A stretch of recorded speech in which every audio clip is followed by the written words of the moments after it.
Bienvenidos a la entrevista en Contrapunto. Hoy tenemos como invitado al periodista Alonso Moleiro con su nueva entrega, el libro La Nación Incivil de Editorial Dávar. Bienvenido, Alonso. ¿Cómo estás? Ya ven, encantado de saludarte. Cuéntame, ¿cómo nació la inspiración para escribir este texto? Bueno, quise ubicar el momento en el cual pues la Venezuela amable y estable y próspera un poco de mi infancia, de mi juventud, empezó a disiparse cuando el país empezó a descomponerse y las crisis sociales tuvieron las presiones políticas y empezó la decadencia en Venezuela. Y ubiqué el 27 de febrero como uno de los epicentros naturales que desplegaron pues la antipolítica en el país y le abrieron además el campo a Hugo Chávez, a la llegada de Hugo Chávez al gobierno, y él desarrolló una nueva tesis a partir del año 99, pues una tesis que plantea la ruptura del pacto político como hábito institucional. ¿Cómo defines la antipolítica a partir del fenómeno del 27 de febrero? Bueno, hasta 1988 Venezuela era un país muy politizado, muy electoral. Los gentilicios partidistas eran muy comunes en Venezuela: ADECO, copellanos, masistas, de izquierda, lo que sea, los independientes, los de Reni. El país empezó a despolitizarse, entró en una crisis, se lanzaron unas medidas económicas que quedan analizadas en el libro, sobre las cuales se han levantado algunos mitos inexactos sobre el presunto vínculo entre esas medidas y el desarrollo de las protestas. La responsabilidad, por supuesto, de la televisión, yo la evalúo claramente, una responsabilidad que yo creo que fue involuntaria, pero que multiplicó la sensación de caos en el país en aquel momento. Y bueno, la antipolítica, los políticos en aquel momento desaparecieron y a partir de ese momento, en los años 90, todos los políticos de Venezuela, pues siendo honestos o no, eran vistos como corruptos y nació una especie de nostalgia perejimenista en la sociedad venezolana. ¿Es cierto que el fenómeno del Caracazo fue planificado o no planificado? ¿Fue por combustión propia o no? Yo creo que fue una combustión espontánea sobre la cual algunos elementos de la ultraizquierda intentaron cabalgar y cabalgaron. Había unos elementos que probablemente alimentaron una situación preexistente, un sobreaviso emocional en la población con unas medidas que se iban a tomar, que iban a contrapunto de lo que se estaba diciendo en la campaña electoral, que se prometía la vieja Venezuela saudita y tal. Y bueno, por supuesto que una situación de tensión económica, aumento de protestas. Sobre esa situación hubo grupos de ultraizquierda y una situación muy concreta en la Policía Metropolitana, en el Grupo Z, que contribuyó a que se desarrollaran ese lunes 27 desproporcionadamente unas protestas que tomaron vuelo pues, y arrinconaron al Estado venezolano y que luego fueron reprimidas de una manera brutal.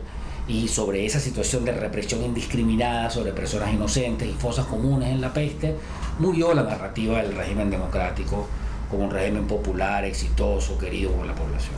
¿Qué descubrimiento o qué revelación nueva tenemos a partir de esta investigación que no se haya comentado? Bueno, yo no diría, yo diría reflexiones, y algunas yo diría que sí son nuevas. Yo planteo acá que el 27 de febrero es el momento en el cual se forja el parto definitivo del movimiento de derechos humanos en Venezuela.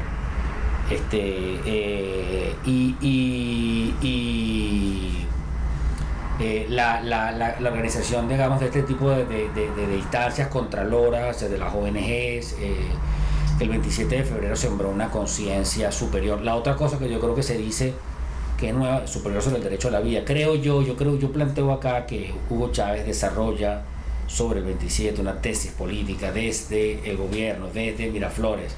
Le recree, en lugar de venir a cerrar la herida de los saqueos y el miedo a que se repitiera, que es lo que el país pasó 10 años temiendo, Chávez vino a decir, bueno, mira, eso es una posibilidad en cualquier momento con su nuevo modelo de dominación política. O sea, Chávez vino a hacer del Caracazo una de sus palancas de conflictividad. Sobre ese marco se ha desarrollado la revolución bolivariana, el marco de las invasiones, de la proliferación de motos, de las tomas universitarias, del irrespeto a la propiedad privada, del allanamiento de fincas, de las confiscaciones. Esa es un poco la Venezuela del Caracazo, del Dacazo. Esa posibilidad de yo te puedo saquear, que no existe en otros países, que ha sido instrumentalizada del gobierno. Tú como investigador, periodista, haz un balance positivo y negativo de lo que fue el Caracazo para la historia constitucional y republicana del país. Bueno, creo que fue un evento muy grave, muy desafortunado, poco comprendido por las élites venezolanas de su momento. Fue una terrible mácula en materia de lo que es derechos humanos y de Estado de Derecho. O sea, es increíble que una democracia haya cometido digamos, fallas de ese tenor en materia del respeto a los derechos humanos, que mal se manejó el problema, pues que poco contó lo que hizo el Ministerio de Relaciones Interiores de aquel momento y tal. Ahora, por otro lado, creo que, bueno, también entre muchos elementos negativos, pues sembró la antipolítica, la desconfianza en lo político, rompió el vínculo entre los sectores medios y altos y los sectores populares, se rompieron las expectativas, el acuerdo social, el pacto social, el respeto institucional, la contención. De bueno, diría que, bueno, eso creó una sensibilidad superior sobre el tema del derecho a la vida y el respeto a los derechos humanos. Consolidó el movimiento de derechos humanos que ahorita existe en Venezuela, COFAVI, que es una instancia que está integrada completamente por víctimas del Caracazo. Y bueno, creo que la sociedad democrática venezolana tiene que purgar ese aprendizaje e incorporar la reflexión y decir, hay cosas que se hicieron que no deben volver a pasar en un Estado de Derecho, pues, cuando regrese el Estado de Derecho de Venezuela. Claro, porque siempre cuando ocurre una coyuntura en el país se estallan los detonantes de posible saqueo, porque ese es como un elemento que está ahí, de los que tuvimos la oportunidad de vivir esos lamentables acontecimientos. ¿Tú crees que esa es una alarma que siempre está latente cuando hay una coyuntura política en el país? Bueno, fíjate que antes del 27 de febrero nadie hablaba de eso, nadie creía, ese era un evento inexistente, o sea, era una eventualidad que nadie se planteaba como una cosa que podía pasar. Nunca ha existido un precedente histórico de saqueo en el país. De ese estado, digamos, de conmoción general, de saqueo, de ausencia de orden público, de ruptura, incluso, bueno, de desborde, en un punto del 28 al 1 de marzo, pues la cosa se pone fea, y hay que intervenir con decisiones militares ya, pues una cosa que no debió tomar vuelo de esa manera, con la televisión transmitiendo saqueos y bueno, una sociedad que no estaba acostumbrada, no sabía lo que había pasado y no estaba acostumbrada a ser controlada como es ahora. Una de las cosas que pasa ahora es el precedente de que las televisoras tienen mucho cuidado con lo que van a poner, gracias a la propia psicología del 27 de febrero, que fue una ruptura. El 27 de febrero murió la Venezuela estable, la Venezuela de plata, la Venezuela donde un fuerte era dinero, la Venezuela rica, con la cual nos conocieron en América Latina, de los buenos sueldos, y empieza esta Venezuela violenta, inestable, fracasando económicamente, desestructurada. Creo que el 27 de febrero ha sido llevado a las entrañas del Estado venezolano y colonizó parte de los hábitos culturales del país. No creo que sea irreversible, creo que eso son cosas que lo importante es identificarlo, pero creo que, bueno, sí, el chavismo ha explotado el 27 de febrero y ha creado un nuevo producto político, que es la revolución bolivariana. Producto de tu investigación, ¿tú consideras que el discurso que creó el denominado chavismo nació o se planificó en función a ese acontecimiento? Es decir, el presidente Chávez, cuando estaba vivo, pensó que el 27 de febrero era un punto de arranque para construir su discurso político, o nació de la nada. No, yo creo que Chávez interpretó con mucha agudeza lo que el 27 de febrero significaba y le lo dotó de una narrativa que no tenía. La democracia no le explicó a nadie, no creó una narrativa sobre el Caracazo. Chávez vino a crearla. La creó adulterada, inventándole cosas que no tienen nada que ver con lo que pasaron esos días, que sí, eso es una rebelión contra los centros financieros y el neoliberalismo y la globalización. Todos esos son aditamentos posteriores, hechos por intelectuales que descontextualizan la protesta. Es una versión muy infantil, creo. Y ya salieron las masas. No, las masas ni siquiera saquearon, como queda sentado en el libro, ni partidos, ni Fede Cámara, ni las organizaciones grandes, ni los clubes, ni los bancos. Eso no pasó el 27. Fue una locura descontrolada, muy mal manejada. Chávez crea un discurso sobre ella y se apropia de la circunstancia y le incorpora a el momento fundacional de la leyenda bolivariana, que es el maridaje 27 de febrero, 4 de febrero. Yo digo en el libro que la crisis del trienio 89-92, la crisis que se desencadenó en Venezuela con los notables, el asedio para hacer renunciar a Carlos Andrés Pérez, tú recordarás porque tienes idea probablemente, un presidente que finalmente lo que le quedaba era un año en el poder, lo había hecho bien o mal, pero bueno, más o menos aquí había unas cosas que se habían aprendido a hacer, pero la cosa es 5 años, viene el otro, empezó como a forjarse una situación de crisis que terminó creando las circunstancias para que Chávez entrara a la política venezolana y desnaturalizara por completo el mapa de relaciones cotidianas en Venezuela, el mapa de la realidad política del país. Entramos entonces en la era chavista. Chávez fue muy hábil creando una narrativa, incorpora el 27 de febrero, y yo siento que la sociedad democrática, que ahora es la oposición, aquella cuarta república que mutó en la oposición venezolana, eso que el chavismo llama la sociedad burguesa, la sociedad democrática, que es como yo le llamo, la sociedad plural, la sociedad que no milita, la sociedad que está con sus puntos de vista existiendo, tiene que incorporar saber que hay unas cosas ahí que se hicieron mal, y acabaron con el fervor popular de la democracia. Pues yo siento que tardaron mucho en darse cuenta, quizás se naturalizaron, la represión se naturalizó un poco, había algunos puntos ciegos respecto a lo que...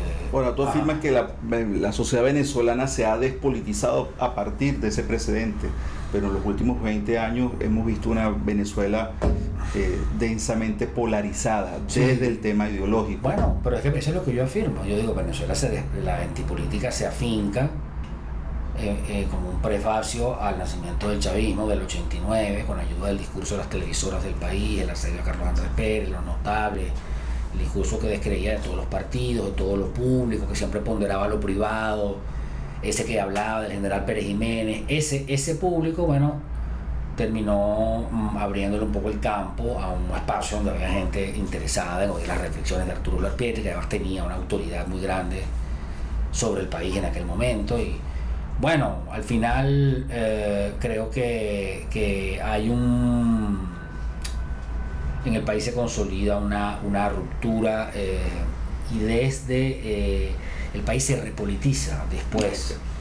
O sea, cuando la polarización política es el resurgimiento de la repolitización que crea Chávez, que además él creo yo, con mucha eficacia, con mucha astucia y de forma totalmente deliberada. La polarización no es un hecho antojado, no es un invento de las televisoras, no, desde el poder tú rompes el pacto democrático y antes ganaba Copé, ganaba Caldera, ganaba el MAS, ganaba Convergencia, bueno, había un pacto, entrega. Chávez llegó y dijo, bueno, aquí llegué yo, queda roto el pacto, yo estoy aquí, ustedes están allá, y para sacarme de aquí pues van a tener que sudar sangre, sudor y lágrimas, porque yo no me voy a dejar ir. Y aquí estamos, pues, nadie va a la cárcel. Esa es un poco, es la ruptura revolucionaria. Yo siento que uno de los palancas de conflictividad de ese discurso fue el 27 de febrero. Te escucho. Ajá. Y hago memoria del maestro Derrida, la deconstrucción.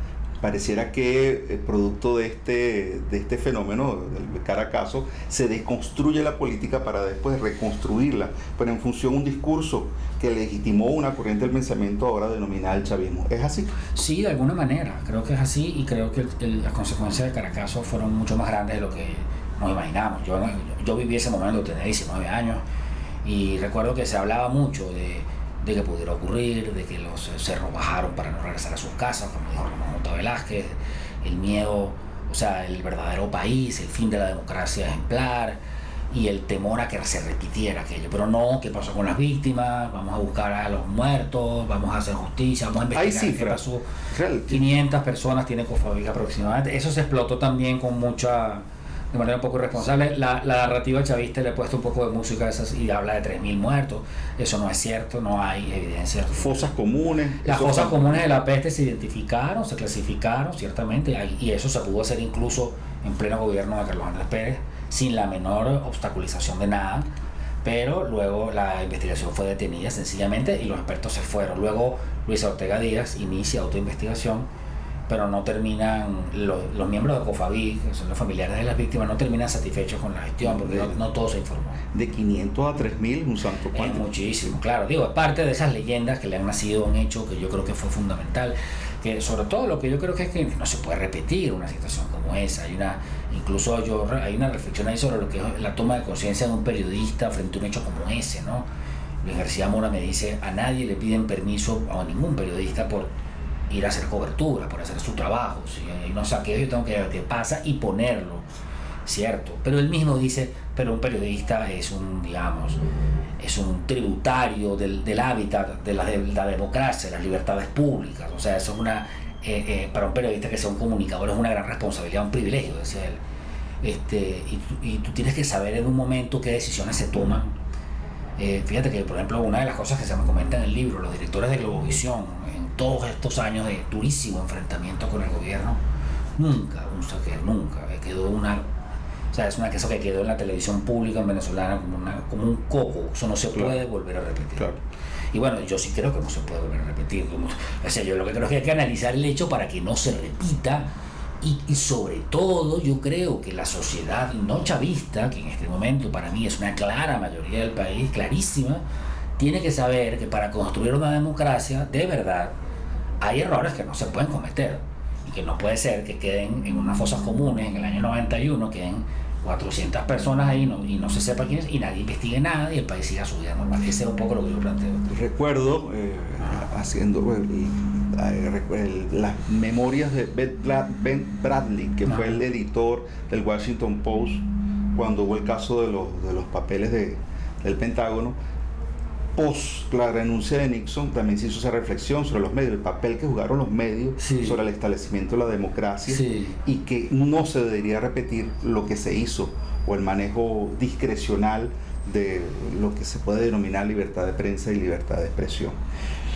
Para cerrar, en plano metodológico, tú afirmas que tu libro es un reportaje de investigación. No, un reportaje es un ensayo reportaje. No es un ensayo-reportaje, así lo define. Diría que es una crónica-ensayo. Ok. ¿Y qué metodología aplicaste? ¿Hiciste una lista a quienes deberías entrevistar? ¿Cuáles fueron las fuentes primarias que consultaste? ¿Cuál fue el esquema de trabajo que aplicaste? Bueno, yo en primer lugar tengo que decir que no es un reportaje de investigación y que no es una suma de rostros o de nombres hablando con testimonio. Y eso ya se ha hecho bastante. Yo dije, bueno, eso yo no lo voy a hacer, ya está, eso se hizo. Yo decidí interpretar los hechos. Entonces adopté un tono narrativo, interpretativo, un poco además aplicando mis memorias. Yo tengo siguiendo esta historia pues, toda mi vida. El desarrollo de la política venezolana. Y claro, entonces dije, bueno, vamos a trabajar con fuentes. Me empecé a buscar un arco de fuentes. Conforme el tema empezó, el seminal empieza a crecer, con algunos accidentes. Pero lo que, es decir, planteé el tema el 27 de febrero y su responsabilidad en la ruptura de la Venezuela estable y la Venezuela armónica hasta 1988 y navegando en las lecturas empiezas a construirte nuevos escenarios. Entonces está el tema de la tesis política y bueno, empecé a ampliar el arco de fuentes y a hacer una lista de entrevistados. O sea, ahí es donde dije, bueno, aquí hay que hacer periodismo también. O sea, esto no es un ensayo, digamos, es cierto que hay un cierto ejercicio de intelectualización, pero tuviste que reportear. Tuve que reportear y patear muchísima prensa y ir a muchas hemerotecas y consultar muchas fuentes vivas y hacer un montón de entrevistas. ¿Desde cuándo empezaste? Bueno, lo que pasa es que el libro tiene unos 4 años y medio, un momento con una pequeña parada donde paré de hacerlo y lo retomé hace como 3 años y medio ya sin parar, pero ya cuando estaba listo, entonces releer, no te quieres soltar del libro y vuelves a leer y hasta que es una cosa así. Pero yo lo que digo, tiene un tono de crónica y analiza los hechos ocurridos, todo lo que nos ha ocurrido, pues el 27 de febrero, la Venezuela de las elecciones de Eduardo Fernández, Carlos Andrés Pérez del Tigre, el 27, la crisis de los notables, el golpe de Chávez, el gobierno de Caldera, y bueno, análisis añadido, además 4 perfiles históricos de 4 personajes que considero fundamentales en el desarrollo de esa circunstancia, que son Carlos Andrés Pérez, José Vicente Rangel, Arturo Uslar Pietri y Rafael Caldera. Creo que tuvieron una gran responsabilidad todos, cada uno a su manera, en lo que terminó pasando. Y digo además, es importante, Pérez tenía fama de ser un hombre de olfato, audaz, que se metía en situaciones peliagudas y se salvó por los pelos, muy valiente. Nadie nunca le cuestionó a Pérez su identidad personal. Pero Carlos Andrés Pérez estaba increíblemente extraviado en un discurso narcisista, asumió con una ceguera increíble, liberó unas fuerzas brutales con las decisiones que tomó y no fue capaz de ver los peligros, o sea, no fue capaz de salvarse, de tomar decisiones para salvar su proyecto. El 27 de febrero él ya tenía varios reportes en el escritorio que le hablaban del ascenso de malestar social, no le hizo caso. El 4 de febrero, varios meses antes, ya tenía reportes en el cual se le decía que había un grupo de tenientes, coroneles y comandantes y capitanes conspirando. El general Peñalosa lo dice públicamente. Pérez no quiere atender eso, se va para abajo, o sea, no le hace caso y le dan el golpe. y también, bueno, incluso su propia encarcelación. O sea, le dijeron, Ramón Escobar Salón va contra ti, o sea, pues si es fiscal, y él no le quiso hacer caso a la especie, terminó sucediendo. O sea, Pérez fue, al final, o sea, creo que en el momento más peligroso de su vida cometió varios de los errores más costosos, y perdió su capacidad, su eficacia habitual. Lo comparas con Chávez, o sea, lo que es ser un político hábil, o sea, lo que es hacer las cosas con astucia, con una mezcla de fuerza, con límite, con capacidad para negociar. Dice, bueno, Pérez se quedó, pues sencillamente se agotó, se achicó. Recordando al maestro Germán Carrera Damas, él afirma que cuando se hace un análisis de corte histórico hay que dejar ponderar las anotaciones para después poder confirmar fuentes, hacer un análisis equitativo, equilibrado de lo que requiere un análisis de investigación. Te pregunto, en un momento en este texto escribiste algo que después con el tiempo, ponderando, tuviste que reescribir o reconsiderar. Bueno, siempre tuve cuidado con eso, siempre creo que los textos hay que enfriarlos, sobre todo cuando son conceptuales, bueno, también cuando son narrativos, y verlos a distancia y apreciarlos con una nueva vista. Ese ejercicio hay que hacerlo varias veces y como de manera muy exigente, pero yo la verdad es que siento que el texto,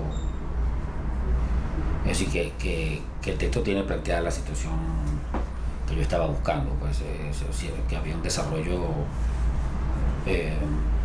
o sea, yo releía los textos, procuraba actualizar, a veces me molestaba, tenía cuidado en que no pasaran cosas así como que de pronto lo vieras y lo leyeras y no te volviera a gustar, o cosas por el estilo, ¿no? O sea que, pero en general diría que no, que el texto,